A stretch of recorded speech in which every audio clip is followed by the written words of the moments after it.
আসসালামু আলাইকুম। তাসনিয়ার রান্নাঘরের নতুন আরও একটি রেসিপি দেখার আমন্ত্রণ আপনাদের সবাইকে। আশা করছি সকলেই আল্লাহর রহমতে অনেক ভালো আছেন। আজ আমি আপনাদের খুবই মজার মুচমুচে ফুলকপির পাকোড়া বানিয়ে দেখাবো। এই ফুলকপির পাকোড়া দেখতে যেমন সুন্দর, খেতেও খুবই মজার। যারা আগে বানিয়ে খেয়েছেন তারা হয়তো জানেন, যারা এখনও খাননি তাদের বলবো একবার বানিয়ে খেয়ে দেখবেন। এই পাকোড়াটি খেতে খুবই মজার। বিকেলে চায়ের সাথে তো একদম জমে যাবে। আর বাসার ছোট থেকে বড় সবাই খুবই পছন্দ করে এই পাকোড়াটি। তো চলুন রেসিপিটি দেখে নেই। রেসিপিটি তৈরি করার জন্য এখানে আমি ছোট সাইজের একটা ফুলকপি নিয়েছি। এই ফুলকপিটাকে আমি আমার পছন্দ অনুযায়ী টুকরো করে নিয়েছি। এইভাবে টুকরো করে ভালো করে ধুয়ে নিয়েছি। এখন এর মধ্যে ফুটন্ত গরম পানি দিয়ে দিচ্ছি, আর দিয়ে দিচ্ছি সামান্য পরিমাণ লবণ। এখন এই ফুলকপিটাকে আমি 10 মিনিটের জন্য এই পানিতে ভিজিয়ে রাখবো। তো ফিরে আসলাম 10 মিনিট পর। দেখেন ফুলকপিটা গরম পানিতে ভিজিয়ে রাখার কারণে অনেকটাই সফট হয়ে গেছে। এখন এই ফুলকপির পানি ভালো করে ঝরিয়ে নিব। এটা আমি পানি ঝরিয়ে একটা ছাঁকনিতে নিয়ে নিয়েছি। এখান থেকে আমি একটা মিক্সিং বলে নিয়ে নিচ্ছি। এর মধ্যে আমি মশলা অ্যাড করব। দিয়ে দিচ্ছি 1/4 চা চামচ রসুন বাটা, 1/4 চা চামচ আদা বাটা, 1/2 চা চামচ মরিচের গুঁড়া, 1/2 চা চামচ হলুদের গুঁড়া, 1/2 চা চামচ ধনিয়া গুঁড়া, আর দিয়ে দিচ্ছি 1/2 চা চামচ জিরার গুঁড়া, আর স্বাদ মতো লবণ। লবণটা বুঝে অ্যাড করবেন, কারণ আমরা পানিতে ভিজিয়ে রাখার সময় লবণ দিয়েছি। আর দিয়ে দিচ্ছি 2 টেবিল চামচ বেসন, 1 টেবিল চামচ কর্নফ্লাওয়ার। আমার কাছে বেসনটা একটু কম মনে হচ্ছিল, তাই আরও 1 টেবিল চামচ দিয়ে দিয়েছি। এখন সামান্য পানি মিশিয়ে নিব।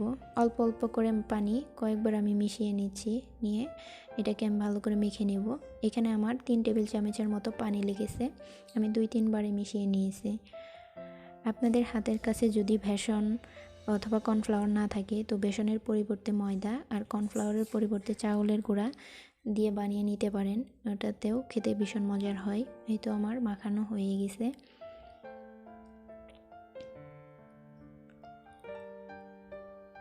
এখন এগুলাকে ভেজে নিব। তো ভাজার জন্য চুলায় একটা ফ্রাই প্যান বসিয়ে এতে পরিমাণ মতো তেল দিয়ে নিয়েছি। এগুলোকে আজকে আমি ডুবো তেলে ভেজে নিব। এখন একে একে নাস্তাগুলো দিয়ে নিচ্ছি।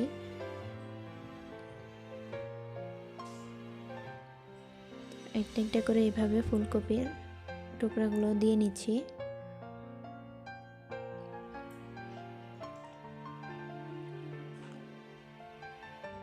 এক পাশ ভাজা হয়ে গেলে এগুলোকে একটা কাঁটা চামচ দিয়ে উল্টিয়ে দিচ্ছি। চুলার আঁচটা মিডিয়াম টু লো এর মাঝামাঝি রেখে এই পকোড়াগুলো ভেজে নিতে হবে। 7-8 মিনিট সময় নিয়ে মুচমুচে করে ভেজে নিতে হবে, তাহলে পকোড়াটি মুচমুচে হবে আর ফুলকপিটাও ভালো করে সিদ্ধ হয়ে যাবে।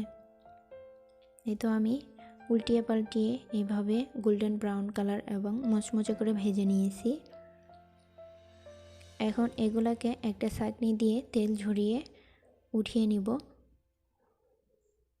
দেখলেন তো কত সহজে আর খুবই অল্প উপকরণে তৈরি হয়ে গেল খুবই মজার এই নাস্তাটি।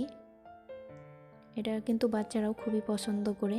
এইভাবে বানিয়ে দিয়ে দেখবেন, বাচ্চারাও খুবই পছন্দ করবে এবং মজা করে খেয়ে নেবে।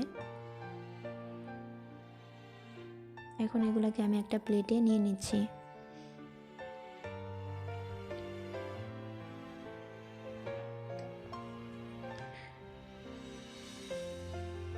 তো তৈরি হয়ে গেল আমার ভীষণ মজার ফুলকপির পাকোড়া। এটা দেখতে যেমন সুন্দর, খেতেও কিন্তু ভীষণ মজার হয়। এটা যে কোনো সসের সাথে আপনারা পরিবেশন করতে পারেন, খেতে কিন্তু দারুণ হয়।